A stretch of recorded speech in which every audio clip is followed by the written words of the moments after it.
They were called boring, confusing, even unwatchable. So why do filmmakers still obsess over them decades later? Something didn't add up, and the deeper you look, the stranger it gets.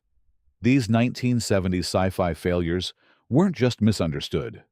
Some were quietly predicting the future, while others hid ideas too unsettling for audiences at the time. But one of these films, it was dismissed so brutally, it nearly destroyed its creator's career. And today, it's considered a masterpiece. Quintet, 1979. By the time Quintet arrived, audiences thought they understood science fiction. They expected spectacle, clarity, something to hold on to. What they got instead was ice. Endless, suffocating ice. Directed by Robert Altman, the film unfolds in a frozen future where survival revolves around a deadly board game. No, but the real shock wasn't the premise. It was the execution. The visuals were deliberately blurred, as if the world itself were fading. Dialogue felt distant, almost detached. Critics at the time didn't just dislike it.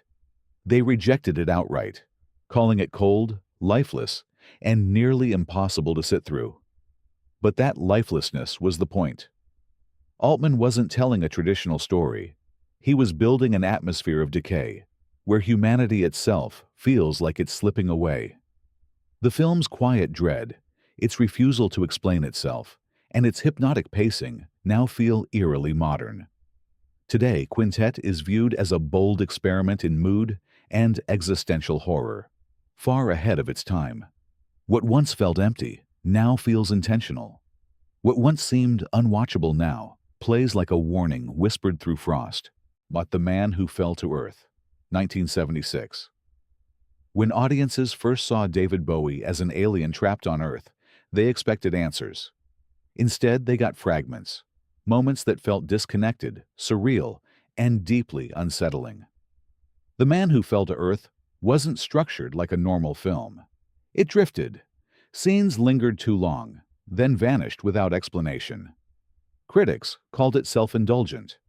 Some viewers walked out, convinced it was style over substance.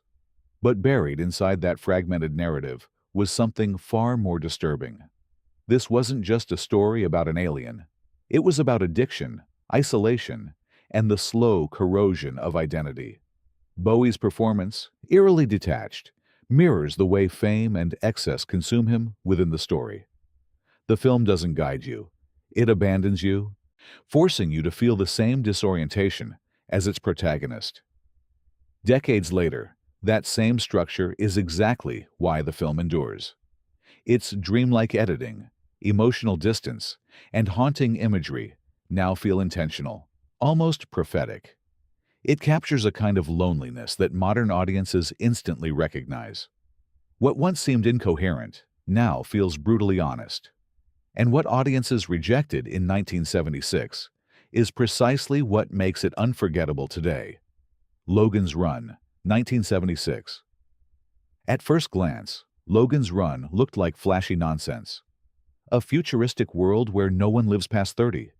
A glowing crystal embedded in the hand that dictates life and death. Critics didn't take it seriously. They pointed to its stylized sets, its sometimes awkward effects, and dismissed it as campy escapism. For many, yeah, it was entertaining, but shallow. But beneath that polished surface was something far more unsettling. The film quietly builds a society obsessed with youth, beauty, and control, where aging isn't just feared, it's forbidden. The ritual of renewal, presented as a celebration, hides something deeply sinister. And as the protagonist begins to question the system, the illusion starts to crack. Over time, Logan's Run has transformed from a visual curiosity into a chilling reflection of real-world anxieties. Its themes, fear of aging, societal pressure to remain young, the illusion of choice, feel even more relevant today. What critics once dismissed as superficial now feels disturbingly insightful. The film's flaws are still there, but they no longer define it. Instead, they add to its strange, dreamlike quality. What once looked like a product of its time now feels like a warning that never stopped being relevant. A Boy and His Dog, 1975. When A Boy and His Dog was released, many audiences didn't know how to react. It was bleak, cynical, and unapologetically strange. Set in a post-apocalyptic wasteland, the film follows a young survivor and his telepathic dog. An idea that sounds almost absurd, but the tone wasn't playful. It was harsh, often uncomfortable, and at times deliberately provocative. Critics accused it of being tasteless, even offensive. But that discomfort is exactly what gives the film its power. This isn't a heroic vision of the future. It's a stripped-down look at survival, where morality becomes blurred and humanity feels fragile. The relationship between the boy and the dog, cynical, yet oddly loyal, it becomes the emotional core in a world that has lost its structure. Over time, the film has gained recognition for its raw honesty and influence.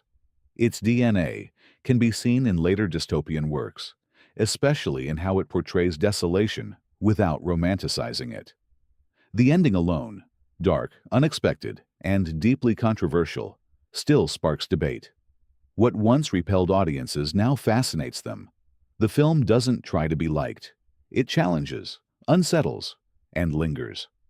And in doing so, it became something far more enduring than anyone expected. Phase 4, 1974. A film about ants shouldn't feel this unsettling. But Phase 4 wasn't interested in being conventional. Directed by Saul Bass, the movie presents a world where ants begin evolving at an alarming rate, forming patterns, strategies, something dangerously close to intelligence. The audiences expected thrills. Instead, they got long silences, abstract imagery, and a story that refused to explain itself. Many found it frustrating. The pacing was slow, the narrative ambiguous, and the ending, especially in its original form, felt almost incomprehensible. Critics dismissed it as pretentious, a visual experiment that forgot to entertain. But that visual experimentation is precisely what sets it apart.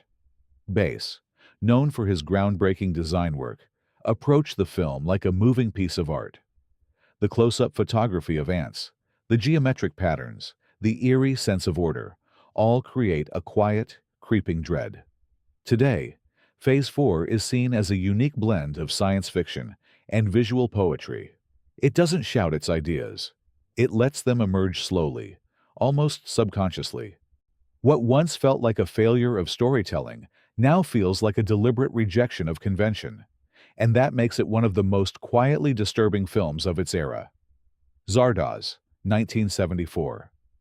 Few films have been mocked as relentlessly as Zardoz. From the moment Sean Connery appears in that now infamous costume, many viewers made up their minds. This was absurd, ridiculous, impossible to take seriously. The film's strange imagery, cryptic dialogue, and bizarre world-building only reinforced that reaction. For years, it was treated as a punchline, but beneath the surface-level strangeness lies something far more ambitious. Zardoz explores a society divided between the immortal elite and the violent enforcers who serve them. It questions power, knowledge, and what happens when humanity outlives its purpose. The film doesn't explain its world easily. It demands patience and a willingness to embrace its surreal logic. Over time, that ambition has been reevaluated. What once seemed laughable now feels daring. The film's willingness to be strange, to reject conventional storytelling entirely, has earned it a cult following. It's not polished, it's not accessible, but it's undeniably unique. What audiences once rejected as nonsense now reveals itself as something far more complex. And in that complexity, Zardoz finds its strange, enduring power. Westworld, 1973. When Westworld first hit theaters, it looked deceptively simple. A high-concept thriller built around a futuristic amusement park where guests could live out their fantasies among lifelike robots. When those machines begin to malfunction, chaos follows. Audiences found it entertaining, but critics largely dismissed it as lightweight genre material, efficient, even clever, but ultimately shallow. It didn't feel like a film that demanded to be taken seriously. But that surface simplicity concealed something far more unsettling. Written and directed by Michael Crichton, the film quietly introduces a fear that has only grown stronger with time. What happens when technology doesn't just fail, but evolves beyond our control? The robotic gunslinger isn't simply broken. He becomes relentless, adaptive, almost aware. There's no reasoning with him, no resetting the system. The illusion of control collapses. At the time, the film's stripped-down approach, its minimal dialogue, its almost clinical pacing, was seen as a limitation. But in hindsight, that restraint is what gives the story its power. The horror isn't exaggerated. It unfolds with a quiet inevitability, making the threat feel disturbingly plausible. Decades later, Westworld feels less like entertainment and more like a blueprint. Its DNA is visible in countless modern stories about artificial intelligence, automation, and the dangers of unchecked innovation. What once seemed like a contained sci-fi premise now feels like a warning that never stopped echoing. The film didn't change. The world caught up to it. Solaris, 1972. When audiences first encountered Solaris, many walked in expecting a journey through space, something expansive, imaginative, and visually driven. Instead, they were confronted with silence, long, lingering shots, conversations that felt incomplete, emotions that were never fully explained. Directed by Andrei Tarkovsky, the film deliberately slows itself down, almost resisting the idea of narrative momentum. For viewers at the time, it was frustrating. Some called it boring. Others simply couldn't connect with it. But Solaris was never interested in conventional storytelling. Beneath its quiet exterior lies something deeply unsettling.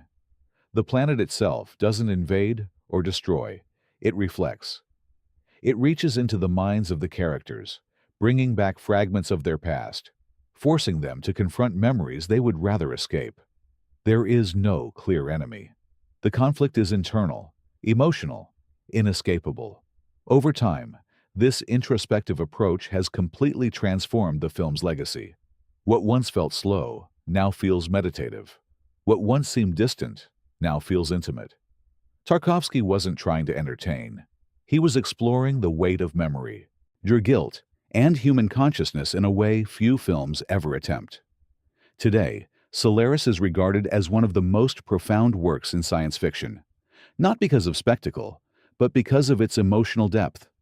It doesn't offer easy answers. It lingers, quietly unraveling long after it ends.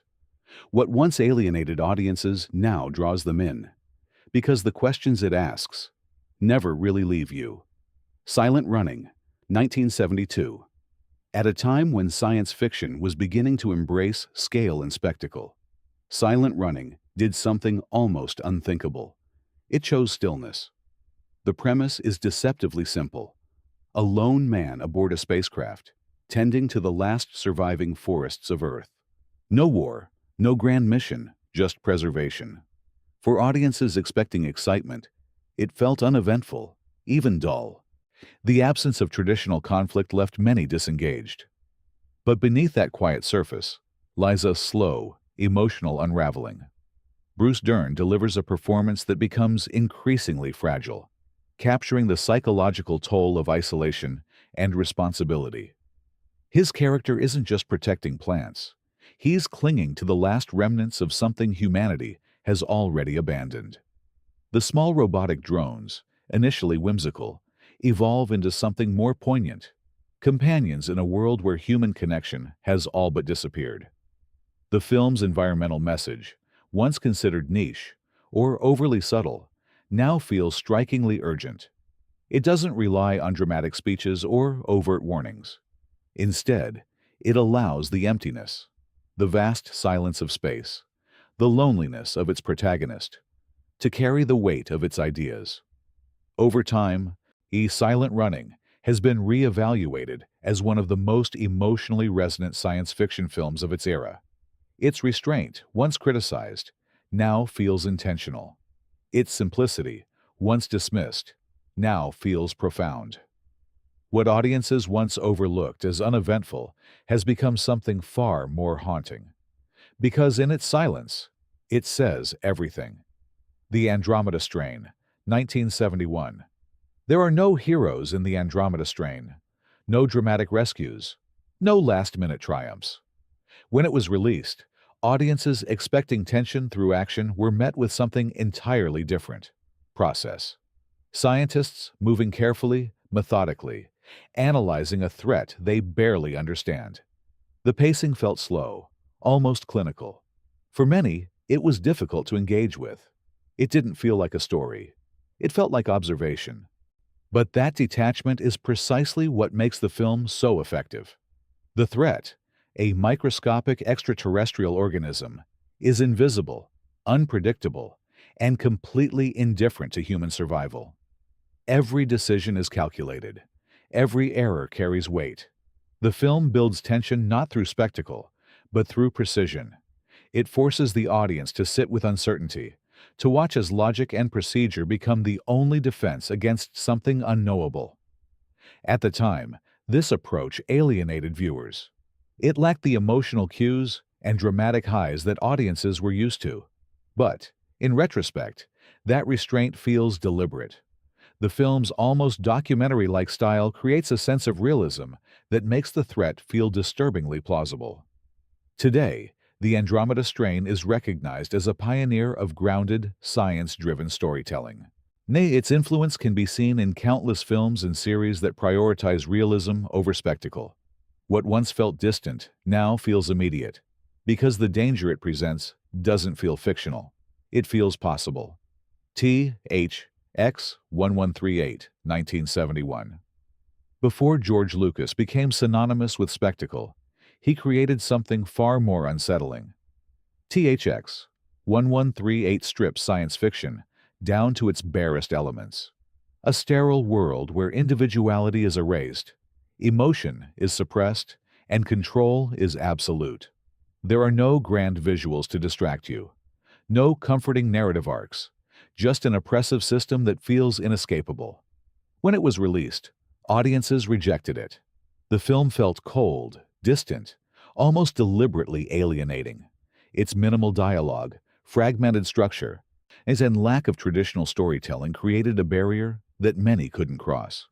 It wasn't entertaining in the way people expected science fiction to be. It was something else entirely. But that discomfort was intentional. Lucas wasn't trying to immerse the audience. He was trying to confront them. The film's depiction of surveillance, forced conformity, and emotional suppression now feels eerily familiar. It doesn't exaggerate its world. It presents it with quiet certainty, making it all the more unsettling. Over time, THX 1138 has been reevaluated as a bold, uncompromising vision. What once felt empty now feels precise. What once seemed inaccessible now feels prophetic. The film didn't fail to connect. It refused to compromise. And that refusal is exactly what gives it its power. It wasn't misunderstood. It was simply too far ahead of its time, and too close to a reality we're still moving toward. They were dismissed, misunderstood, almost forgotten.